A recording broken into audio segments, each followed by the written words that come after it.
Seriously Silly Hikes, episode 18.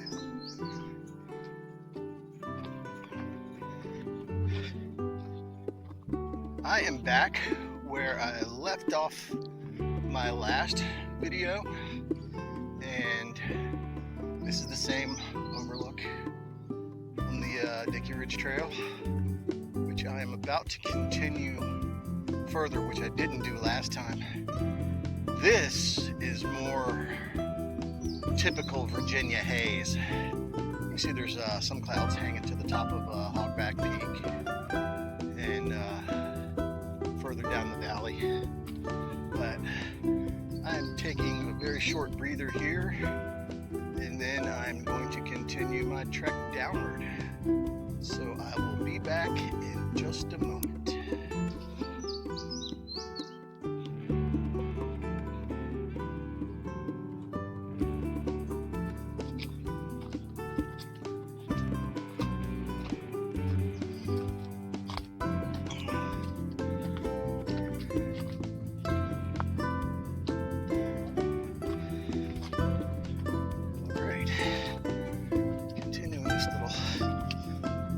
Section right here. To my left here is a side trail that goes up to the Federal Aviation Site.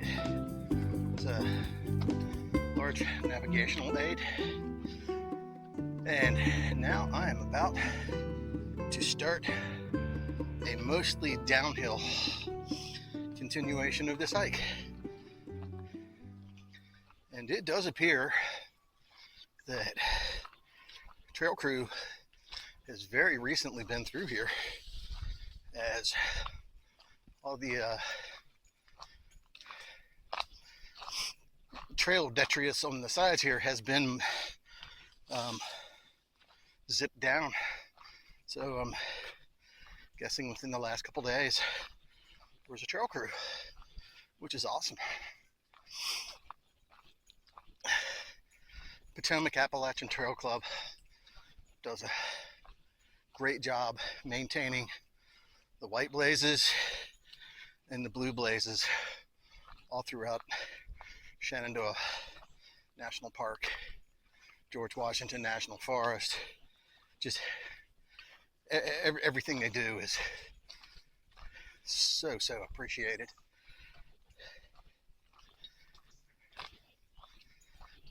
And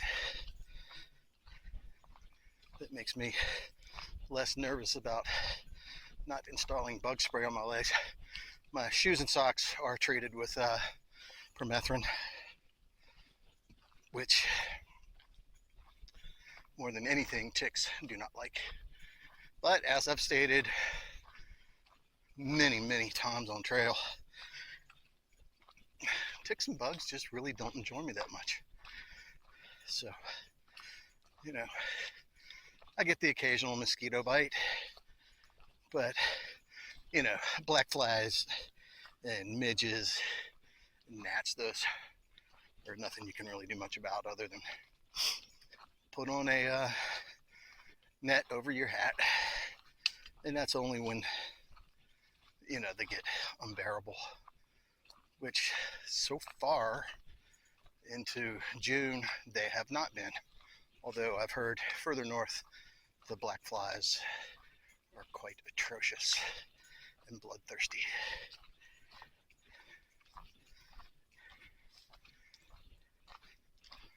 On my walk today, you might hear a slight jingle behind me. I do have my counter assault bear bell installed on my pack because typically I'm out solo, and I just think it's a good idea for critters and, you know, other people, I guess, to know I'm nearby. And it's a sound that I get used to. I keep hearing a slight whopping noise, and it's actually the bottom of my pack. It's just making an odd noise. and it just sounds like there's, you know, someone behind me, unless it's, you know, someone ethereal that I, you know, just can't see with the naked eye. I need to put on my x-ray specs and maybe I can see the ghost. Oh, this is wonderful. They just did a real good job cleaning this up. But this is the way a lot of these trails just stay up here in Shenandoah National, just because they do, you know, a lot of work to keep them this way.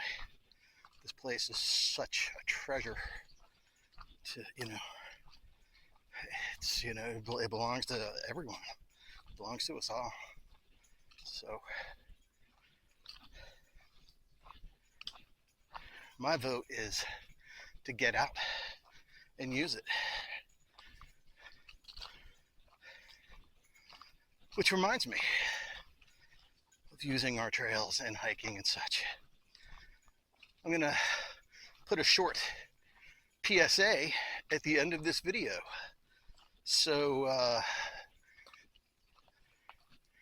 pay attention. There's a website listed on there, and I'm not going to give it away right now. I'll just you know, let that be a surprise.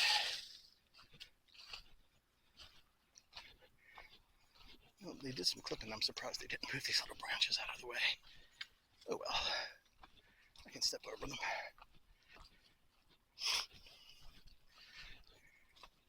You may be able to hear traffic. This trail does kind of border the roadway of Skyline Drive. It's from here a few hundred feet to my right. So the sound of traffic does intrude a bit, but when you're in the zone, it's just,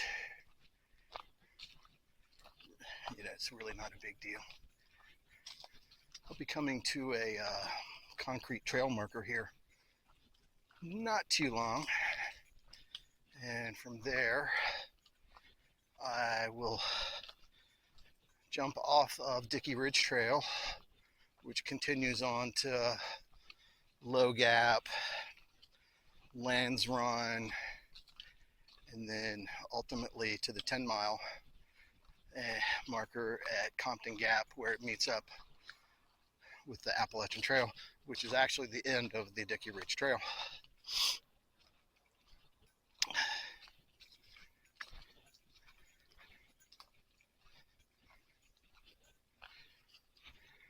Which, from the bottom at the entrance of the Skyline Drive, Shenandoah National Park, is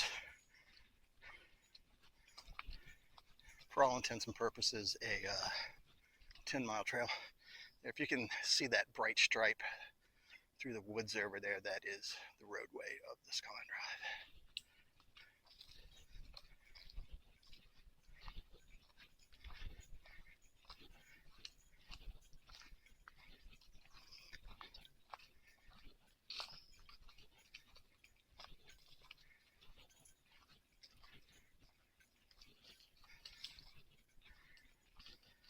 Once I take this little excursion to my left up here, I'll be passing by the remains of Sneed Farm. It's an old, the barn is still there, which is absolutely amazing. The foundation of the house around cistern is still there. It's all filled in this point, but I'm going to be stopping there and taking a little lunch break, and then maybe I'll talk a few minutes more there and put my ugly mug on the camera instead of just being a disembodied voice floating down the trail.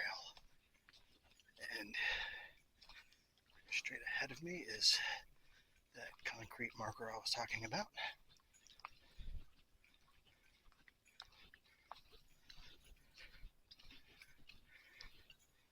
And it looks like the cleanup continues along the Dickey Ridge Trail and probably not on the Sneed Loop here. Well, at least the front end of it looks like it's been cleaned up a little bit, but I may be pleasantly surprised. I don't know. I'll find out in a few minutes.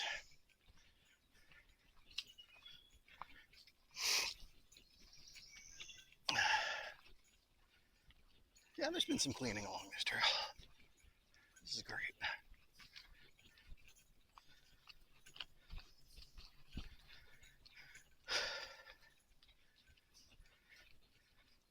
Wearing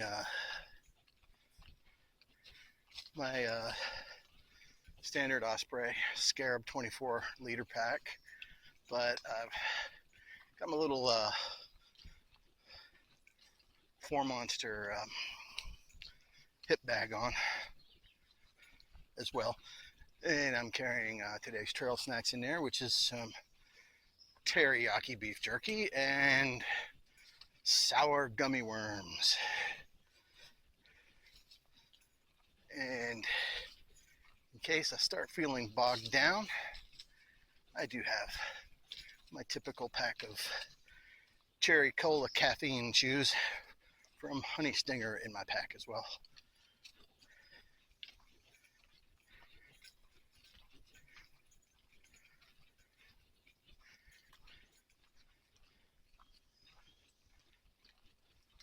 Yeah, this trail's kind of tight. Lots of debris out, lots of growth, which is what the woods do. If we didn't stay on these trails, believe me, the woods would reclaim all of this in time.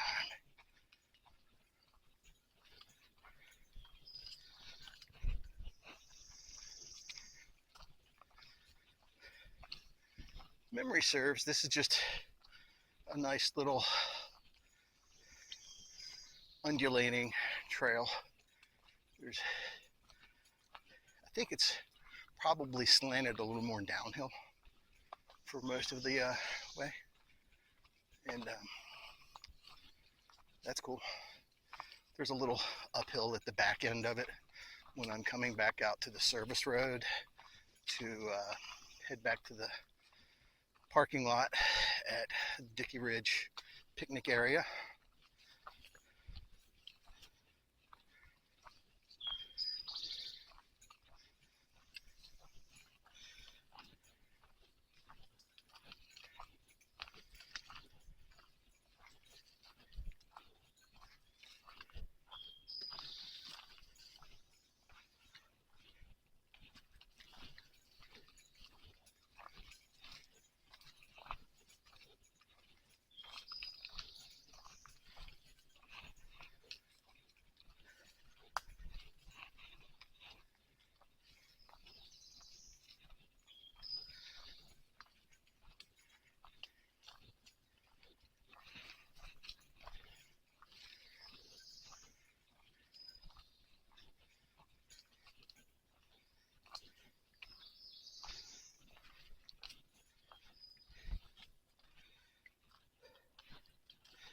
I filled up my van yesterday and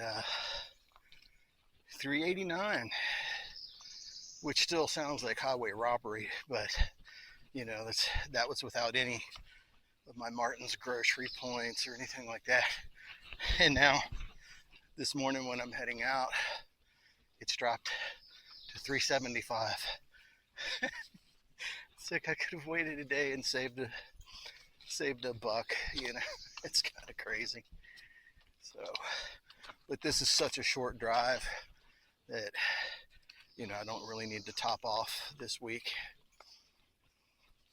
I do have one last trip, I believe, to Springfield, Virginia, which is really close to Washington, D.C., for a 6th and what I hope final root canal, and then we can really start getting all these teeth prepped, or the remaining 4 prepped for the temporary crowns, and then, you know, when the lab actually, you know, builds out the porcelain crowns, then I can have them put in and be done with this whole nasty dental business. There's just a lot of anxiety around dental work that I'm not going to go into here. I don't really think anyone is particularly fond of going to the dentist. So,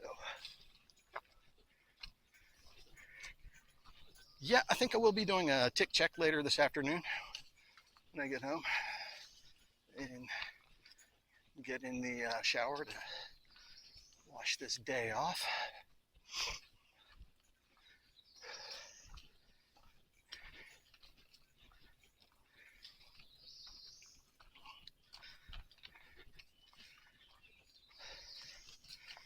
Financially, I'm cutting this month down to the wire.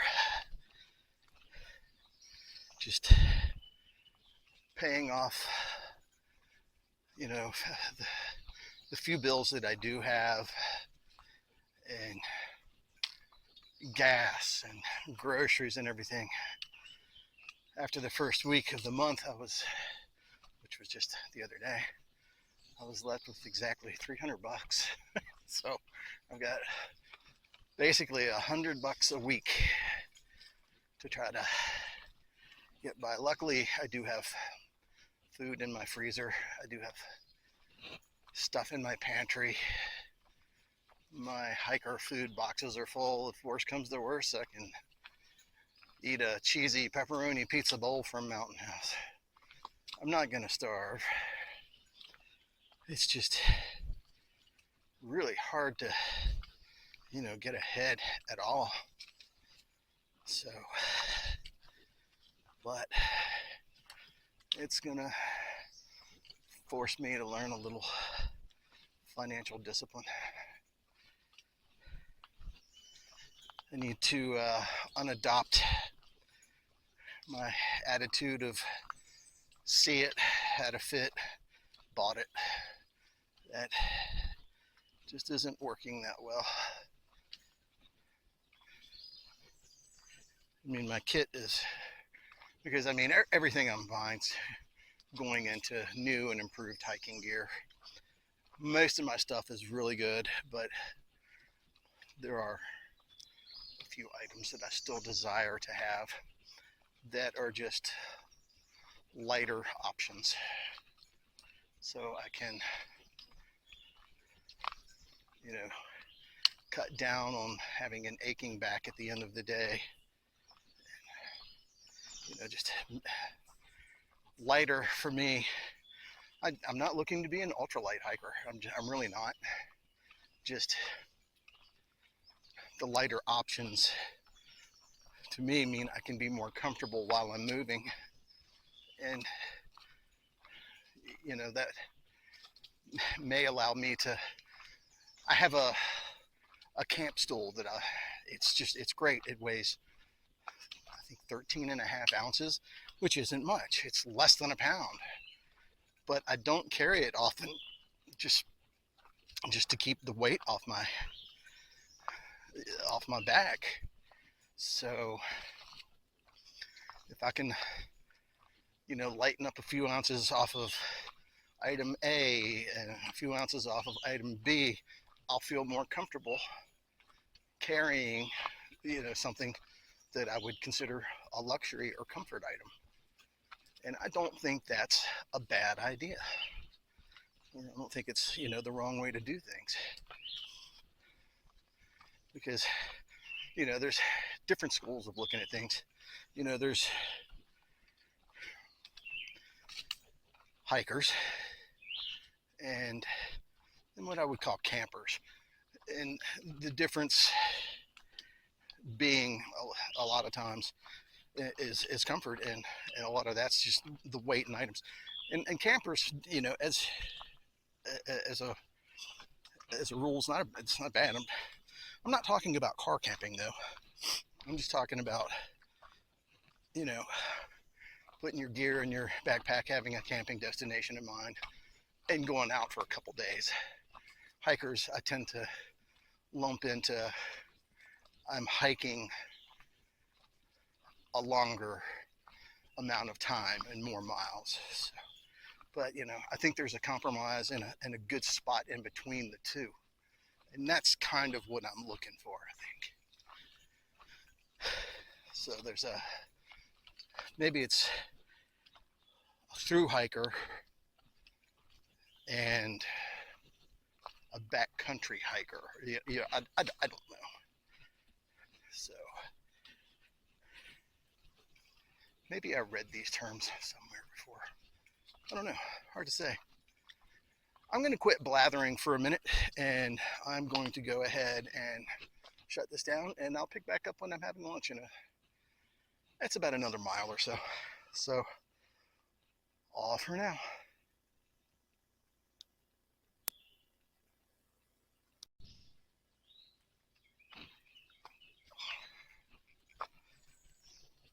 I am rounding the corner and within sight of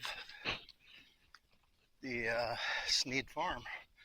Actually, straight ahead of me, if you can see it there through the greens, part of the old stone foundation. And so I'm not so sure if that's house foundation or may have just been like a retaining wall. And over there is the Sneed Barn.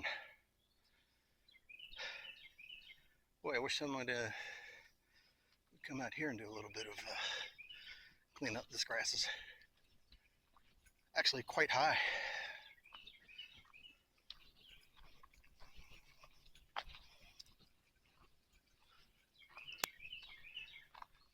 See the little spring is still running. This would be a hard place to gather water, but it's a beautiful little stream coming straight out of a spring right there, and it runs down like so.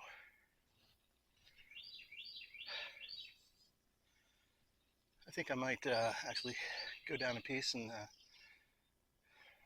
a seat in the shade. Oh, just over here, I don't know. All right.